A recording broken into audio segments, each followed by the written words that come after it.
तो गत ब्लॉग आपण मैंने देखी कि चिकुर अवस्था एमती है। वीडियो देखिले जानीपारे तो आम बरुणी आसी पहाड़ चढ़िया स्टार्ट करदेलु। तो चिकू मु आ मनोज पहाड़ चढ़िया स्टार्ट कलु। पछकू देखलु तो चिकू पछरे नहीं, देखिलु तो से पछरे रहीगला। तो आम भाविलु सी थकीगला तो रहीगला। आम किसी चिंता न करी मनोज आ मु स्टार्ट करदेलु पहाड़ चढ़िया। चारिआडे खाली जंगल आ लोक हेले पहाड़ चढ़ी चढ़ी मो अवस्था खराब। उपरକୁ आसी आम बरुणीर सौंदर्य उपभोग करूँ। हेले मानिबाक पड़िबो आम सह एते लोक भी आसीथिले। मनोजर मोर बाहरी गलु सीताकुंडर संधान रे।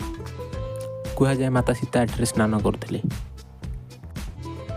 एते सब पर आमको देखागला एक विचित्र प्राणी। ए सब देखि सारी आम पहाड़ तलू जावा स्टार्ट कलु। एठे उपरକୁ ଯିବା ଯେତେ କଷ୍ଟ ତଳକୁ ଯିବା ସେତେ ମଜାଦାର। ତଳକୁ आसी आम चिकू खोजा स्टार्ट कलु। देखले तो से झाड़नाଳ हो गोटे बसी। पचार जना पड़ा कि से बेहोश हो गोटे जगह पड़ता।